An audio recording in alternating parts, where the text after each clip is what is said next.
All right, so since quite a few people were absent last week, I'm going to actually record some of the lesson that we talked about. So last week we started Unit 3, which was on cell processes.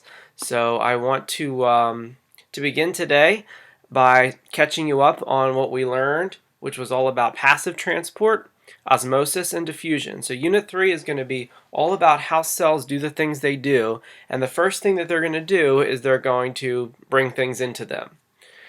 So how do materials move into a cell?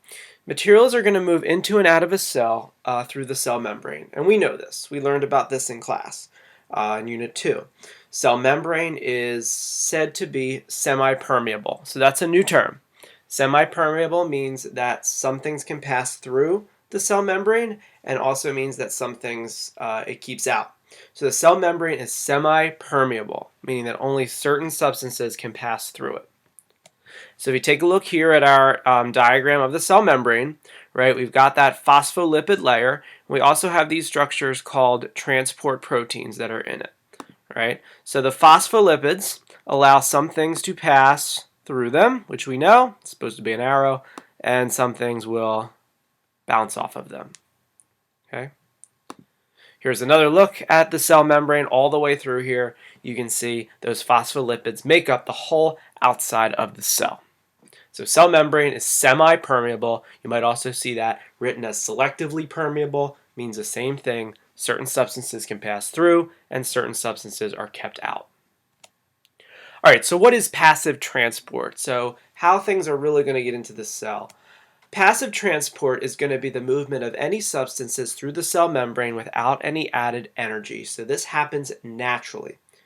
Okay, and we'll talk about sort of how this happens. But there's three types of passive transport, of how things move into a cell. First one that we're going to talk about is diffusion. Right? Diffusion is going to be the movement of any molecules through the cell membrane. Okay, without energy. Osmosis specifically is going to be the movement of water. And then facilitated diffusion that we'll talk about this week coming up is movement with the help of a transport protein through the cell membrane. So if you look at this picture here, we have just a molecule here, oxygen, that is moving through that cell membrane. All right, so diffusion is just the movement of any molecules through the cell membrane, which you'll see here in a second. So a little bit more detail about diffusion. It is a type of passive transport. Okay. It's the movement of molecules from areas where there's a high concentration of those molecules to areas where there is a low concentration of those molecules. So that means that there's places where there's a lot of the molecules, a high concentration, and places where there's not a lot of the molecules, a low concentration. And I talked about the example in class where if I was cooking bacon in the back of the room, and right next to where I'm cooking bacon, that's the high concentration of bacon odor molecules, and everybody in the back of the room will smell them right away. The low concentration of bacon molecules is when you get further away from the back of the room, and those molecules are going to move from that high concentration in the back of the room to the low concentration till eventually they're going to completely fill the room. Right? When they're evenly spread out, so when that bacon smell is all over the classroom, we say that equilibrium has occurred. Same thing happens inside a cell. So if you look at this example here, we've got these big red molecules, roughly the same amount on both sides of the cell membrane. So we say that this is at equilibrium, right? Meaning that it's equal on both sides of the cell. Same thing happens here with if you put a lump of sugar into a beaker, that sugar is going to diffuse all throughout the beaker. It's not going to stay in that high concentration in the lump of sugar cube. Right? So diffusion, passive transport of any molecules from areas of high concentration to low concentration. So osmosis is a special type of diffusion. It is a type of passive transport as well. It does not require energy. Specifically though, osmosis is the diffusion of water through a cell membrane. So osmosis is just diffusion, but it's the diffusion of water molecules. So water molecules moving from high to low concentration. So if you take a look at this image, it's a little bit tricky when you first look at it, okay? But basically here, on this side of the beaker, we have water that is pretty dilute, which means that there's not a lot of sugar in it. On this side of the beaker, we have water that has a lot of sugar in it. When we add that sugar, we actually lower the concentration of water. So pure water is going to have the highest concentration of water. When you add things to water, you're actually lowering the concentration of the water.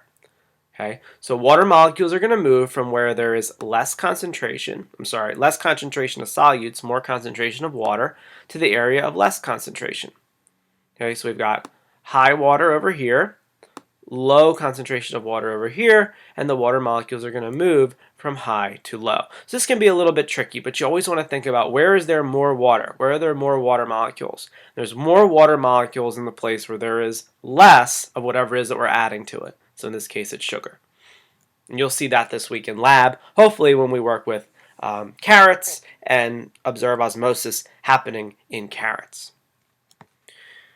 So a little better example here. On the top of the cell membrane, we've got lots and lots of these blue dots. These blue dots are your water molecules, right? There's clearly more on the top, so we've got our high concentration of water molecules on the top, less on the bottom, so we've got our low concentration of water molecules on the bottom.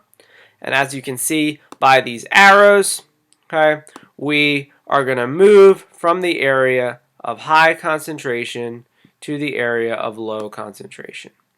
So the water molecules are going to move from where they're highly concentrated up here to the low concentration, on the bottom. Okay, high to low concentration. So just looking at the blue dots, they're going to move from high to low. Right? And lastly here, I just want to wrap up with a little clip for you to check out. Actually, you can check this out on your own from the PowerPoint, because if I play it, the feedback is gonna bounce back, I think. So if you have any questions, make sure you ask me in class next week. Get your notes filled in from a classmate, but this is just to help you to understand kind of what's going on so that you're prepared for school next week.